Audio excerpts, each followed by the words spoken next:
Ողջույն սիրելի հայրենակիցներ, այս վիդեոն ստիպված եմ անում, ինչու ստիպված, որովհետև երևի թե նկատել եք, որ վերջին ժամանակներս իհարկե գրում եմ իմ կարծիքը, բայց վիդեոներ չեմ անում, սա ստիպված եմ անում, որովհետև այս օրերի ընթացքում տարբեր կայքեր տարածում են տարբեր ինչ-որ մտքեր, գաղափարներ իմ լուսանկարների ներքո և կրկին բարձրացնում շատ մեծ ատելության ալիք մարդկանց մեջ իմ անձի նկատմամբ։ Եվ վերջինը ինչ եղել էր, որ ես հայտարարում եմ, որ Գայանե կուսակցություն եմ բացելու և գալու եմ Հայաստանը փրկելու։ Բնականաբար այդ լուսանկարը դրել էի իմ էջ և մեծ տեքստ էի գրել, որտեղ բացահայտ գրում եմ շատ պարզ, որովհետև գիտեմ, որ նիկոլականները չեն հասկանում գրածը, որպեսզի տողատակ չլինի, բացահայտ գրել եմ, որ ես նման բաներ չեմ ասում և չեմ արտահայտվել, չեմ գրել և բացի դա ես գիտեք համաշխարհային գրականություն կարդացած մարդ եմ և լավ վառ երևակայություն ունեմ, անգամ եթե կուսակցություն ուզենամ բացեմ, ես իհարկե անունը Գայանե չեմ դնի, բայց խնդիրը սա էլ չի, խնդիրը այն գեներացվող ատելության մասին է, որի վառ ապացույցը ես ուզում եմ ձեզ ներկայացնել, խնդիրը անգամ դա չէ, խնդիրը այն ատելության գեներացումն է պետական ատյանների կողմից, որի արդյունքները ես ուզում եմ ձեզ ներկայացնել։ 8 տարի շարունակ ես տանում եմ սպառնալիքներ, շատ տարբեր տեսակի, ինձ սպանելուց սկսած, որդուց գլուխը կտրելու, ոտքերիս տակ գցելու արտահայտություններով, բայց այս վերջինը, որը ստացել եմ ընտրություններից առաջ, ուզում եմ հանձնել ձեր դատին, խնդրեմ։ Լսեք, եթե դուք նախկինների ժամանակ այսքան խոսքի ազատություն ունենայիք, ձեզ կմորթեին, թեգուց ձեզ դուք Ամերիկա լինեիք, ձեզ կգտնեին եւ կմորթեին, ինչ որ դուք մեր ժողովրդավար ու հայրենասեր վարչապետի մասին եք խոսում։ Ես գիտեմ, որ դուք շատ փող եք սիրում, փողը ձեր արժանապատվությունից վեր է ձեզ համար։ Դրա համար այնքան անինքնասեր եք, այլասերված, որ ձեզ ինչ ածես գրում են, կոմենտարիաներ են գրում ձեր գրածի տակ, դուք նորից նույն ձևի վարչապետի համար խոսքեր եք գրում։ Դու այլասերված փչացած, ինչ ես տարել տղայիդ Ամերիկայի քաղաքացի սարքել, որ Հայաստանի բանակում չծառայի, դու այ փչացած, այլասերված, հնար լինի կամ դանագով կողորտը կկտրեմ, հանկարծ դու մեր կառավարությանը և վարչապետի դու անամոտ, անաբուր, դու 1000 հոգու տակը պարգած դու մարդն կամ փող սիրե, դու փչացած, մեր երկիրը օր-օրի կծաղկի, մեր բանակը կհզորանա, ես ինքս զինվորի մայր եմ, 2 տղա եմ ճանապարհել բանակ, Փոչաջյանն ու Սերժի ժամանակ գումարով կնեին լավ տեղերը, հանդեր երեխեքը, քյասիպտան երեխեքը միշտ Ղարաբաղ են գնացել ծառայ, իսկ հիմա ես սովորական ապրող քաղաքացի եմ ու իմ տղաները հիմա սպեցնազ են քաշել, սպեցնազ են ծառայել, իմ տղաները ԵՊ-ի համալսարանի իրավաբանական ու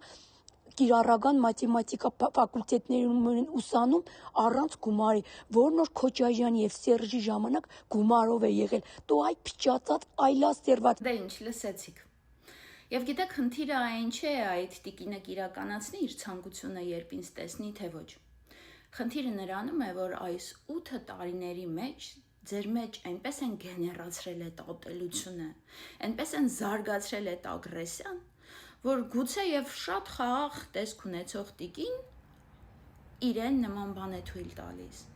Եվ ինքը ուղղակի չի դա ասում, ինքը իսկապես այդպես է մտածում։ Եվ այդ ագրեսիան քարոզվում է պետական մեքենայի կողմից,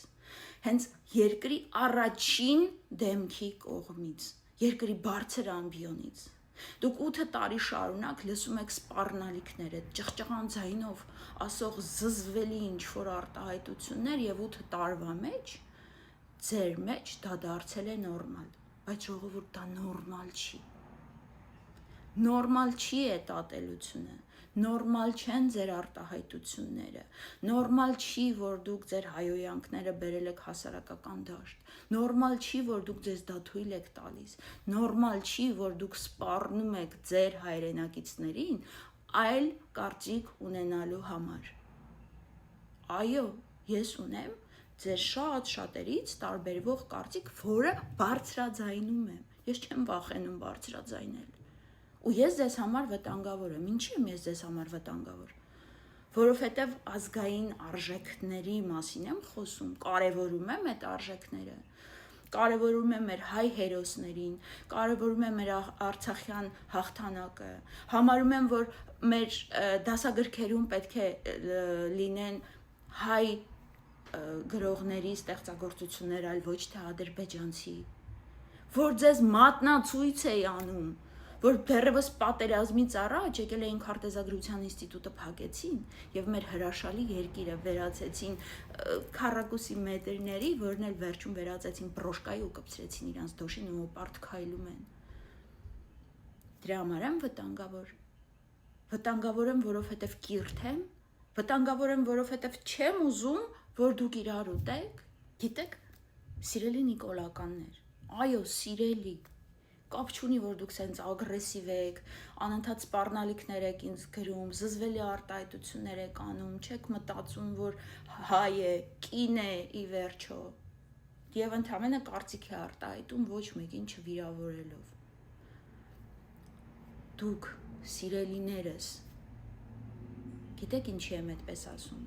որովհետև դուք սրտի ներսում խորքում են ձեր թաքնված հայը իսկական գիտի, որ այս ամեն ինչը սխալ է։ Բայց ձեզ անընդհատ քարոզում են, ձեզ ասում են, որ դա նորմալ է, փռենք ասֆալտին, չագուչենք, մարդկանց հարյուրներով կարծիքի համար տանում են բանտ։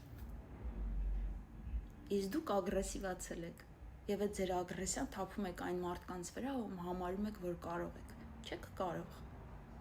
Չեք կարող։ Ես միևնույն է ձեզանից կիրթ եմ, ես միևնույն է ձեզանից շատ բան եմ հասկանում, ձեզանից շատ գիրք եմ կարդացել, ամենակիչը, ինչը ձեզ ասեմ։ Իմ շնորհիվ հայկական դրոշ է ծածանվել տարբեր աշխարհի կետերում։ Իմ շնորհիվ ցուցահանդեսներ են տեղի ունեցել հայկական մշակույթը եւ պատմությունը պատմող։ Դուք ինչ եք արել ձեր կյանքում։ Անեծքից, հայհոյանքից եւ սպառնալիքներից բացի ինչ եք արել բացի նրանից, որ ծնվել եք, հաց եք կերել եւ պաշտում եք Նիկոլին։ Ու մի հատ էլ հարց, սիրելիներս, ես երբեք իմ արտահայտություններում թույլ չեմ տվել ձեզ անվանել զոմբի կամ այլ ինչ-որ նմանատիպ կլիշեներով։ Ես ձեզ ասում եմ նիկոլական, ու դուք վիրավորվում եք։ Ուզում եմ հասկանալ ինչի եք վիրավորվում։ Նիկոլը բա ձեր աստվածը չի, ձեր հերոսը չի։ Ինչի եք վիրավորվում, որ ձեր հերոսի անունով եմ ձեզ կոչում եւ ասում եմ, որ դուք նրա հետևորդներն եք։ Որովհետեւ ձեր են սրտին խորքի հայը գիտի ճիշտը որն է։ Որտեւ այնքան եք թաքցրել խորքում, այնքան եք փակել ձեր ատելությունով, սուտ գաղափարախոսությունով, որ այս 30 տարի ձեզ փորձել են այդ, չգիտեմ, կերակրել, իսկ հիմա ուղղակի չագուչով մեխում են ձեր գլուխների մեջ։ Ու դուք ասում եք հերվից իրավունք չունեք խոսեք։ Հերվից ավելի լավ է երևում ինչ է ձեզ մոտ կատարվում։ Գիտեք, հայտնի վիդեո կա այն, որ կրաբին դրել են էփեն, որ ուտեն։ Իսկ կրաբը նստած այդ եռացող ջրի մեջ հաց է ուտում։ Հիմա դուք եք այդ օրի, ձեզ դրել ու էփում են։ Դե ինչ ասեմ, վայելեք ձեր հացը, թող կան ուտեն, բարով մնաք։